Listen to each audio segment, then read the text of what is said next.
Hello friends, welcome to Prashant IAS. So friends, in the last class, we have discussed about the qualification for Supreme Court judges and appointment of Supreme Court and High Court judges. So friends, in this class, we will continue our discussion further. So friends, as you can see on the screen, the topic of today's class is removal of Supreme Court judges. Okay, so till now we have seen many things about the Supreme Court judges. Okay, so we have seen that how the Supreme Court judges are appointed, what are the qualifications necessary to become a judge of Supreme Court, okay, and other things also. So in this class I will teach you that how the judges of Supreme Court can be removed from their post. Okay, so in this class we will study that how the judges of Supreme Court can be removed from their post. So friends, let's begin. So friends, first of all, the most important and the most basic question is that under which article of Indian Constitution removal of Supreme Court judges is given. Okay, so as here we are studying the Constitution of India, so first of all it is our duty to know that where this topic is given in the Constitution of India. So as here we are studying about the removal of Supreme Court judges, so first of all we need to know that where the removal of Supreme Court judges is given in the Constitution of India. Okay, so friends, the removal of Supreme Court judges is given under Article 124 Clause 4 of the Indian Constitution. Okay, so now you can say that sir, the removal of Supreme Court judges is given under Article 124 Clause 4 of the Indian Constitution. Okay, so Article 124 Clause 4 deals with the removal of Supreme Court judges. Now friends, let's move further. Now friends, after this the next question is that on what grounds the judges of Supreme Court can be removed. Okay, so now we know that Article 124 Clause 4 of our Constitution deals with the removal of Supreme Court judges. But now we need to know that what is the ground, what is the basis, or what are the reasons on the basis of which a judge of Supreme Court can be removed from his post. So friends, now let us discuss about it. So friends, the judges of Supreme Court can be removed on the ground of proved misbehavior or incapacity. Now what does it mean? So it means that if it is proved that a judge of Supreme Court has done misbehavior, okay? If it is proved that a particular judge of Supreme Court has misbehaved, then on this ground he can be removed from his post. Similarly, if it is proved that a particular person holding the post of Supreme Court is incapable of holding this post. Okay, so let's suppose if there is a person and that person is holding the post of Supreme Court judge, means that person is Supreme Court judge, and if it is proved that that person is incapable of becoming the Supreme Court judge, that particular person is incapable of holding the post of Supreme Court judge, then on this ground also this person can be removed from the post of Supreme Court judge. Okay, so if it is proved that a particular person holding the post of Supreme Court judge has misbehaved or he is incapable, then on these grounds he can be removed from his post. But friends, after this the next and the more important question is that which acts of the Supreme Court judge will be counted as misbehavior. Okay, and how you will say that a particular person holding the post of Supreme Court judge is incapable. Okay, so the even more important question is that how you will fix that this is misbehavior, how you will fix that this particular person is incapable. Okay, or the more important question is that who will fix.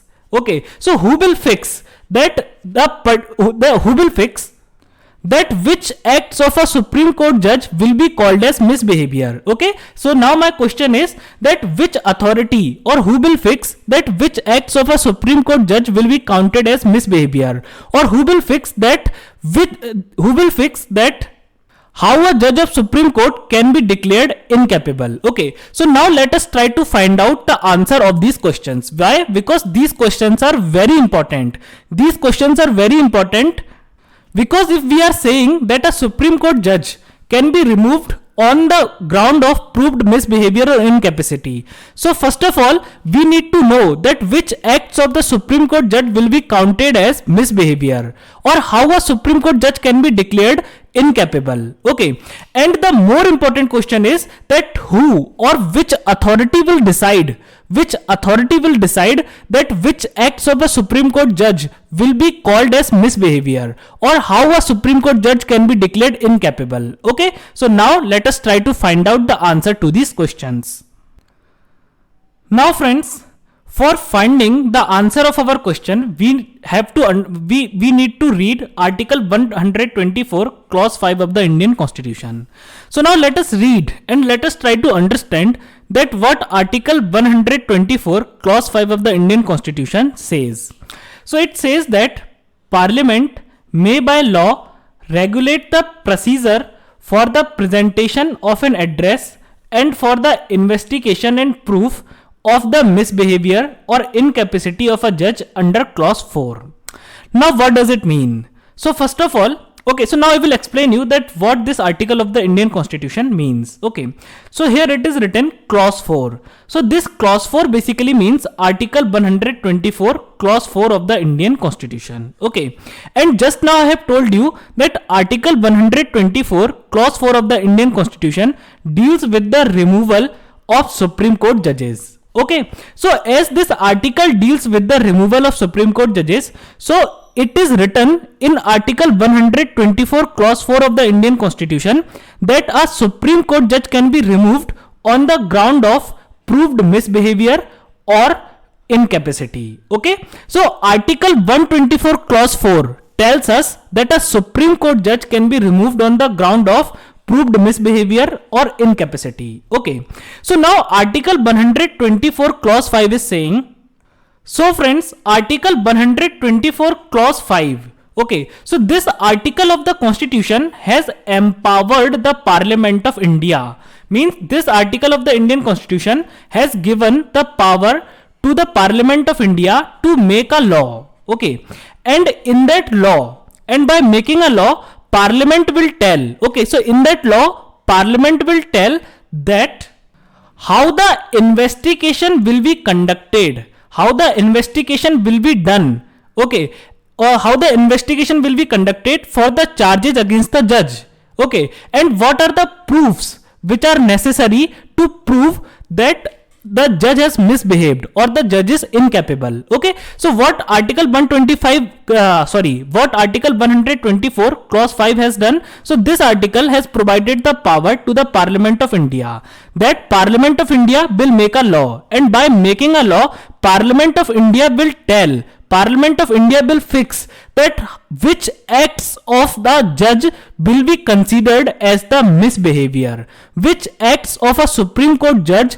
will be considered as the misbehavior, or how you will declare that a particular judge of Supreme Court is incapable. Okay, so how you will fix the incapacity of the judge, so this will be fixed by the law of Parliament. Okay, so Parliament is the authority which will make a law, and by making a law, Parliament will fix that which acts of the judge will be considered as misbehavior, or how a judge will be declared as incapable. Okay, and in that law only, Parliament will also tell that how the investigation will be done. Okay, means how the entire investigation will be conducted against the judge. Why? Because if there is a charge of misbehavior or if there is a charge of incapacity against the Supreme Court judge, so first of all, we need to conduct the investigation. Without investigation, how we can say that the person has misbehaved or he is incapable? So first of all,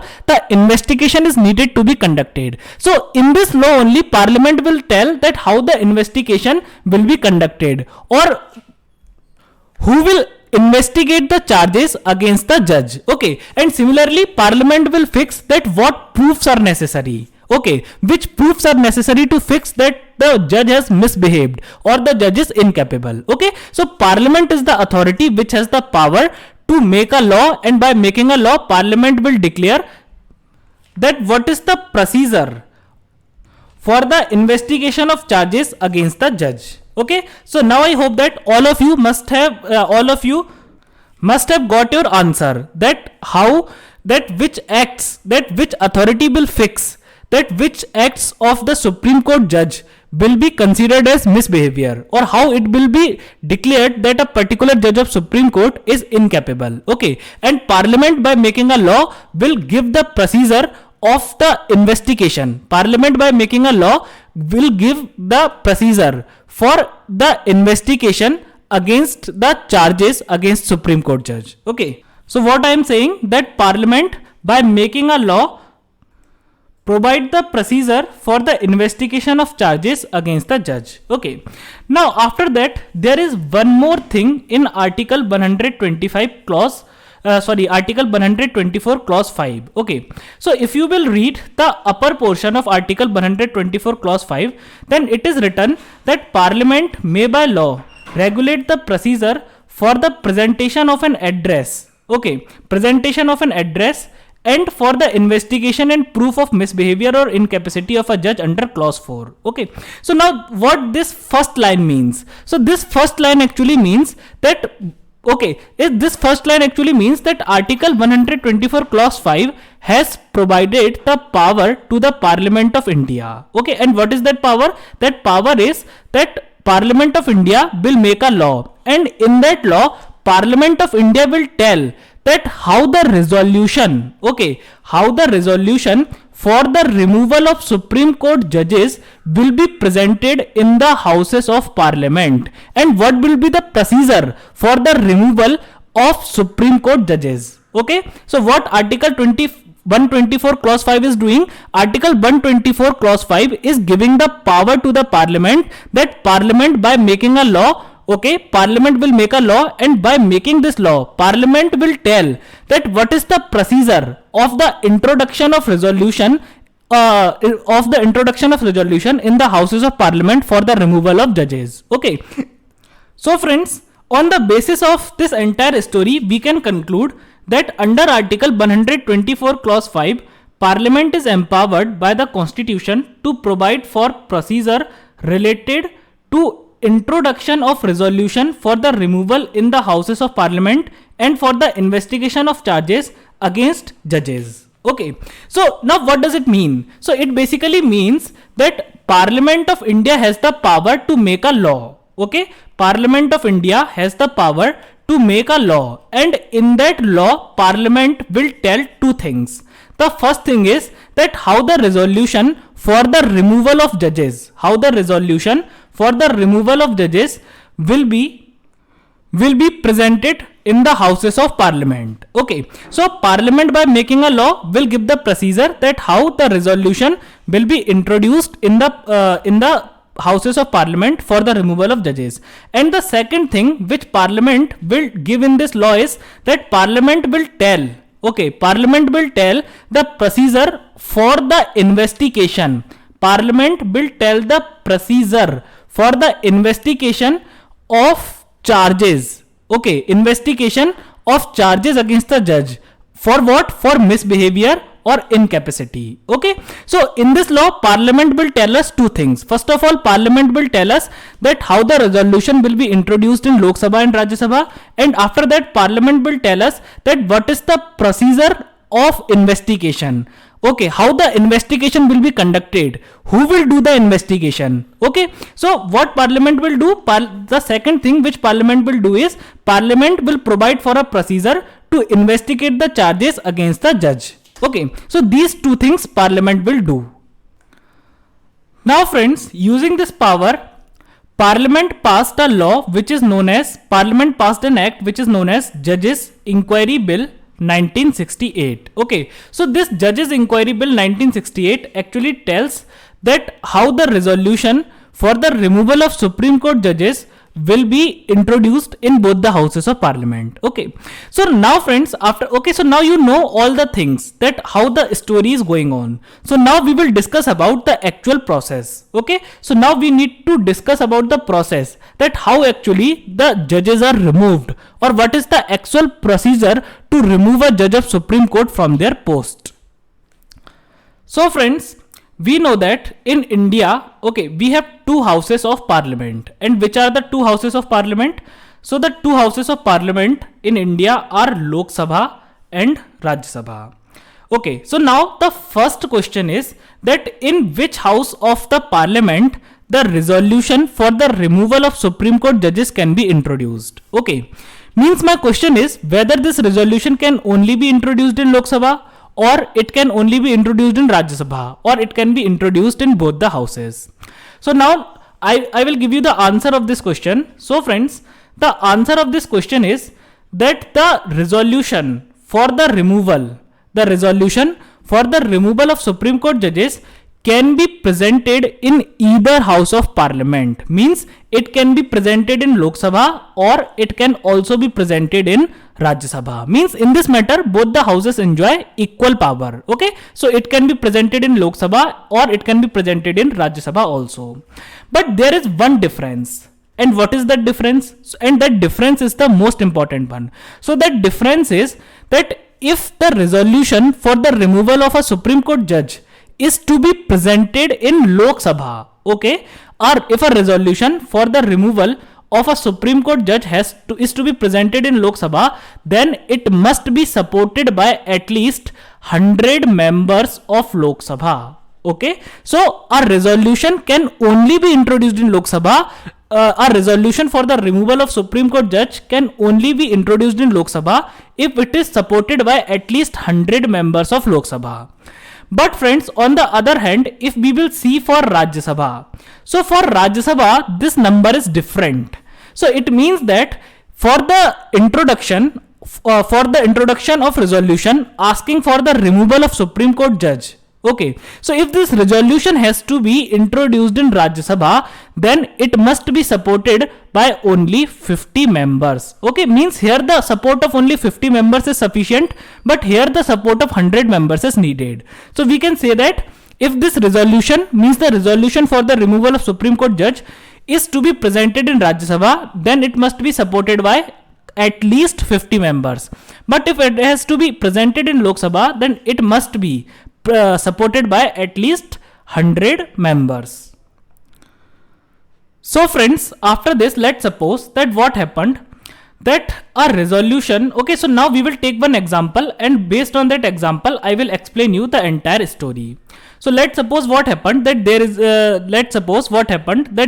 Supreme Court judge, okay, and what happened, that 100 members of Lok Sabha, introduced the resolution. 100 members of Lok Sabha introduced the resolution in Lok Sabha for the removal of that Supreme Court judge. Okay, so now it can be introduced in Rajya Sabha also, but here I am taking the example of Lok Sabha. We can also take the example of Rajya Sabha, but for the matter of understanding, for making you understand, I am taking the example of Lok Sabha. Okay, so let's suppose that 100 members introduced the resolution for the removal of a Supreme Court judge in Lok Sabha. Now this is a very simple thing, that as this resolution is presented by 100 members, so as per the Constitution of India, this resolution will be accepted. Okay, not Constitution of India, as per this Judges Inquiry Bill 1968. Okay, because actually Judges Inquiry Bill 1968 says that if a resolution has to be introduced in Lok Sabha, then it must be supported by at least 100 members. So let's suppose what happened, that this resolution was introduced in Lok Sabha. Now what will happen next? Okay, so what is our question, that once the resolution is introduced, then what will happen next? What will happen after that?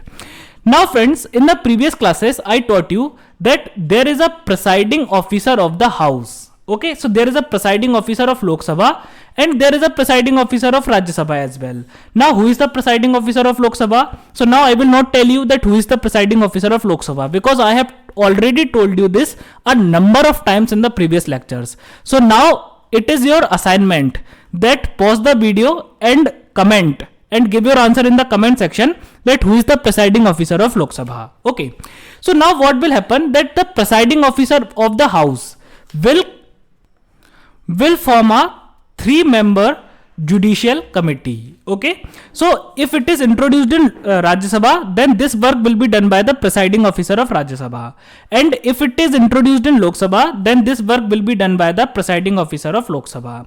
So now what will happen next, that the presiding officer of Lok Sabha will appoint or will form a 3-member judicial committee. Okay, and now, okay, so now the next question is that who are the members of this committee? Who will be the members of this committee? So as there are only 3 members, so we need to know about all these 3 members separately.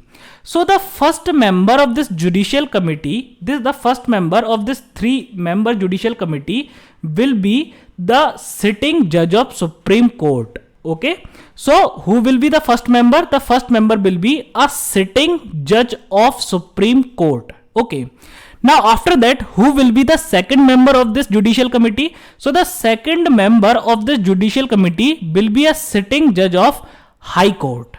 Okay, so now you can tell me that, sir, the first member of this judicial committee will be a sitting judge of Supreme Court, the second member of this judicial committee will be a sitting judge of High Court. But now the question is that who will be the third member of this judicial committee? So friends, the third member of this judicial committee can be any eminent jurist. Okay, so he can be any eminent jurist. Now what is the meaning of eminent jurist? So eminent jurist, so jurist basically means, jurist means a expert in the field of law. So jurist is the person who is expert in the field of law, and eminent jurist means when this jurist is well known, when this jurist is very famous. Okay, so the third member of this judicial committee can be any eminent jurist. Now friends, after this, the next question is that what is the work of this committee? Okay, what is the work of this committee? What this committee will do, or why this committee is appointed? So the work of this committee is that this committee will actually investigate. Okay, this committee will investigate the charges against the judge. Okay, so I have told you that the resolution is introduced in Lok Sabha against a Supreme Court judge. Why? Because there is a charge of misbehavior or incapacity against that Supreme Court judge. Okay, so now this committee will investigate that whether the charges against this Supreme Court judge are correct or not, whether the charges against this judge is false or whether these charges are correct. Okay, so what is the work of this committee? So this judicial committee will actually investigate the charges against the judge. Okay, so this committee will investigate that whether the charges against the judge are correct or not. Now friends, here you need to remember one thing, and that thing is that the concerned judge will have the right to defend himself in front of the committee. Okay, so means while the committee is investigating the charges, then the concerned judge means the judge on him the charges are filed, the judge against him the resolution is introduced in the House of Parliament. So now the concerned judge will have the right to defend himself in front of this judicial committee. Okay, so means he can defend himself. He can tell that no, I am not incapable, or I have not done any misbehavior. Okay, so he can put his point forward. He has the right to defend himself. Now friends, after this judicial committee will submit its report. Okay, so once the investigation is completed, then this judicial committee will submit its report. Okay, and to whom the committee will submit the report? So as we know that as committee was formed by the presiding officer of the house, so this committee will submit its report to the presiding officer of the house. Okay, so it means that if the resolution is introduced in Lok Sabha, then the committee will submit its report to the presiding officer of Lok Sabha. And if the resolution is introduced in Rajya Sabha, then the committee will submit its report to the presiding officer of Rajya Sabha. Okay, and once the report is submitted, then let's see that what will happen next. Now friends, once the report is submitted by the judicial committee to the presiding officer of the house, then what happens? That the voting is conducted in the house. Okay, means the voting is conducted. So definitely when voting will be conducted, then some members of the house will support the cause. Okay, means they are supporting the cause, means they are in the support to remove the judge, and some will oppose the cause. Okay, so if they are opposing, it means that they are not in the favor to remove the judge. Okay, and friends, if this motion is passed in the house, okay, so let's suppose that if the motion for the removal of a Supreme Court judge is passed by the Lok Sabha, then then this motion is transmitted, or then this resolution is transmitted to the other house. Okay, now what does it mean? So it means that, let's suppose that if the motion to remove, okay, means if the motion to remove the judge of Supreme Court is passed by Lok Sabha, then this motion will be transmitted to the Rajya Sabha. Okay, so once it is passed by Lok Sabha, then it will be transmitted to Rajya Sabha, and then voting will be conducted on that matter in Rajya Sabha. Okay, but friends, here is one more important question. So now my question is that what majority is needed? Okay, so now what is my question? So now my question is that what majority is needed for the passage of this resolution or the passage of this motion. Okay, so now what is my question? So my question is that, let's suppose if this resolution is introduced in Lok Sabha, okay, the presiding officer has formed a 3-member judicial committee. Judicial committee submitted its report, and then voting conducted. Okay, and so in the voting, what majority is needed to pass this resolution? Okay, so now let us try to find the answer to this question.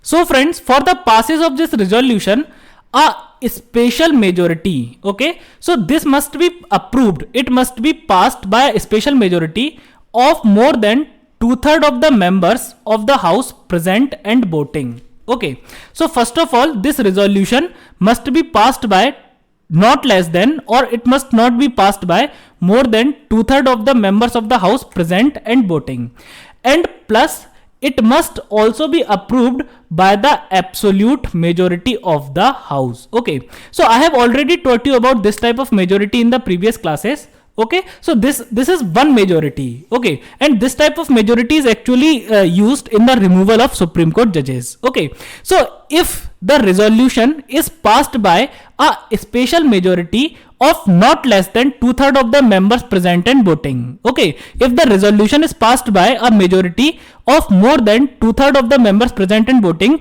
and also the absolute majority of the house, then this resolution will be considered passed by Lok Sabha, and then this resolution will be sent to Rajya Sabha. Okay, so I am again repeating this statement so that all the students can easily understand. So if the resolution for the removal of a Supreme Court judge is passed by Lok Sabha by a special majority of more than 2/3 of the members present and voting, and also the absolute majority of the house, then this motion or this resolution will be passed in Lok Sabha, and after that this resolution will be sent to Rajya Sabha. Now let's see, friend, what will happen in Rajya Sabha. Okay, so now the role of Lok Sabha is over, so now we will see that what is the role of Rajya Sabha. Okay, now friends, once this resolution is passed by Lok Sabha and it is sent to Rajya Sabha, then what will happen? That the voting will be conducted in Rajya Sabha for the passage of this resolution. Okay, so what will happen? That the voting will be conducted in Rajya Sabha. So now again my question is that for the passage of this resolution, what majority is needed in Rajya Sabha? So friends, the answer to this question is very simple, that the same majority is needed in Rajya Sabha also. Means a special majority of more than 2/3 of the members, okay, 2/3 of the members present and voting, and also the absolute majority of the house is needed. Okay, so it means that if this resolution is passed by a special majority of not less than 2/3 of the members present and voting, and also the absolute majority of the house, then this motion, okay, then this resolution will be passed by Rajya Sabha also. Okay, now friends, if you don't know that what is this majority, okay, or if you are confused by the wordings of this majority, then in the initial lectures I have taken a detailed and complete classes of majority, that what are majority, and there I have covered all the types of majorities. So I request you that please, if you have not watched that lecture, then kindly watch that lecture first of all, because when we are studying Indian polity, then most of the times we have to deal with the type of majorities. Okay, so first of all watch that lecture. So here I am not again telling you the meaning of this majority. Why in detail? Because earlier in many previous lectures I have already told you many a times about this majority. Okay, so now let's move forward. Now friends, as we know that this resolution is passed by Lok Sabha. After that it was transmitted to Rajya Sabha. So it was passed by Lok Sabha, then it was passed by Rajya Sabha. Now what will happen next? So now once this resolution is passed by Rajya Sabha, then it will be sent to the President of India for the signature of President, or we can say that for the assent of President. And when President of India will give his assent, or when President of India will give his signature, then the concerned Supreme Court judge will be removed from his post. Okay, or we can also say this like that if this resolution is passed by both the houses of parliament by a special majority of more than 2/3 of the members present and voting, and also the absolute majority of the house, then the president shall remove the concerned judge. Okay, so once this resolution is passed by both the houses of parliament, then President of India will remove the concerned judge from his post.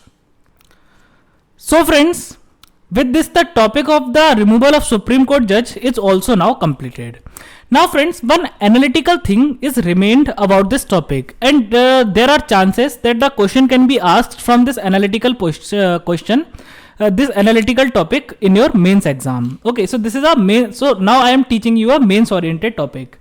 So now you have seen the entire process or the entire procedure. Okay, so you have seen the entire process or the entire procedure of the removal of Supreme Court judge. Okay, so now all of you have seen the entire procedure of the removal of Supreme Court judge. Okay, so now my question is that what can you say about this process? Okay, so can you give any name or can you categorize this process? So I am telling you that you can categorize this entire process into two things. So you can say that the process of the removal of Supreme Court judges can be categorized into two things. So we can say that this process can be categorized as political action, okay, and it can be categorized as judicial actions. Okay, so what I am saying, I am just saying that the entire proceeding of the removal of Supreme Court judge can be categorized as political action or judicial action. Now what does it mean? So it means that this all the steps in the process. So you have seen many steps in the process. So now I just want to say that some of steps of this process means the some steps of the removal of Supreme Court judges can be categorized as the political actions, whereas the some steps of the process of the removal of Supreme Court judge can be categorized as judicial actions.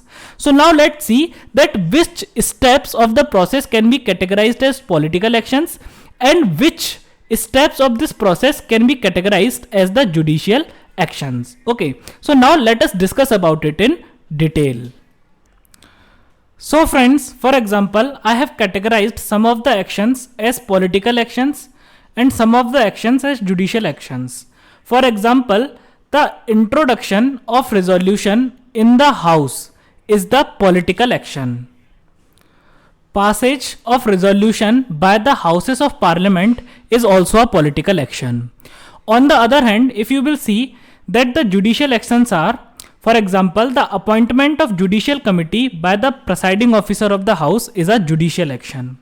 Now this judicial committee investigating the charges against the judge, this action is also a judicial action. Okay, now after that the judicial committee submitting the report to the presiding officer of the house, this action is also a judicial action. And at last we can say that president passing the order of removal of Supreme Court judge. Okay, after the resolution is passed by both the houses of parliament, this action is also a judicial action. Okay, so here I have categorized some of the actions as political actions and some of the actions as judicial actions. But the question is, okay, that how we can say that these actions are political actions, or how I have categorized these actions, and how we can say that these actions are the judicial actions. So friends, now I will tell you. So friends, when I was teaching about the process, when I was teaching you about the process of the removal of judges, of the judges of Supreme Court, then I told you that the resolution is introduced in Lok Sabha. The resolution must be introduced in Lok Sabha by at least 100 members of Lok Sabha. And this resolution can be introduced in Rajya Sabha by the support of at least 50 members. Okay. Now let's suppose what happened that the resolution for the removal of a Supreme Court judge was introduced in Lok Sabha. Okay, so now if this resolution is to be introduced in Lok Sabha, then the support of at least 100 members of Lok Sabha is needed. Okay, so now friends, so indirectly we can say that the 100 members of Lok Sabha has introduced the resolution, okay, for the removal of a Supreme Court. Okay, so in practice they have actually only supported, but for making you understand, I am just telling you that these 100 members of Lok Sabha, okay, they have introduced the resolution for the removal of Supreme Court judge. Okay, so now friends, it was up to their choice. Okay, it was up to the choice of these 100 members that whether they wanted to introduce the resolution or not. Means in this case, they were enjoying the discretionary power. They were deciding by the application of their own mind. Okay, means they were enjoying discretionary power. They have the element of choice. If they wanted to support the introduction of resolution, then they can support, and if they wanted to oppose, and if they didn't want to support the introduction of resolution, then they were free to not support the introduction of resolution. Okay, so what I am telling you is that if the resolution asking for the removal of a Supreme Court judge is introduced in Lok Sabha or it is introduced in Rajya Sabha. Okay, now whether to introduce such a resolution or not, it was totally dependent on the mind of the person who is introducing this resolution. Okay, means he was enjoying the discretionary power. Okay, similarly friends, here you can see that the passage of resolution by the houses. Okay, so when the resolution was being passed, so before the passage, the voting is conducted. Now I have already told you that in voting two things happens. Okay, so some members actually support the resolution and some members actually oppose the resolution. Okay, so it means that members are free to support or oppose the resolution.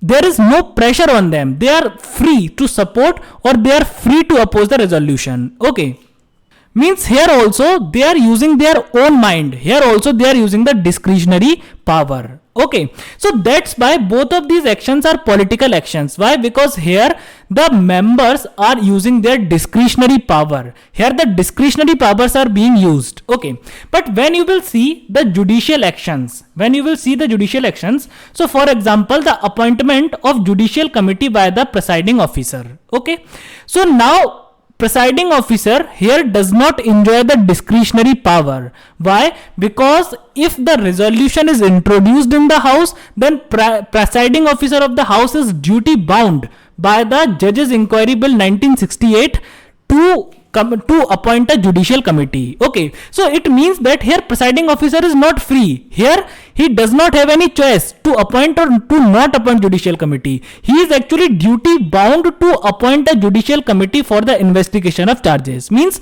he is not enjoying discretionary powers here. Similarly, committee investigating the charges. Okay, so here also committee will not investigate the charges by using their discretion. Committee will investigate the charges on the basis of facts. Okay, on the basis of proofs. So here committee is not enjoying the discretion. They are only finding the facts. Similarly, committee submitting the report to presiding officer. So here committee does not have choice to submit or to not submit the report. Okay, means they are not enjoying discretion. They are duty bound to submit the report. Similarly, president passing order of removal. So here also president is not having choice. So if this is passed by both the houses of parliament, then president has to if the resolution asking for the removal of a Supreme Court judge is passed by both the houses of parliament, then president has to remove that judge. Okay, so president is not having the choice. President is not enjoying the discretion. Okay, so president is not enjoying the discretion here. President has to pass the order to remove the judge. Okay, so the actions in which the discretion is involved, these actions we can call that these are political actions, and the actions which are actually based on fact or the actions which are based on duty means they have to do this. These actions can be called as judicial actions. They are only investigating or they are doing their duty. Okay, so now we can say that the entire process of the removal of a Supreme Court judge can be categorized into political actions and judicial actions.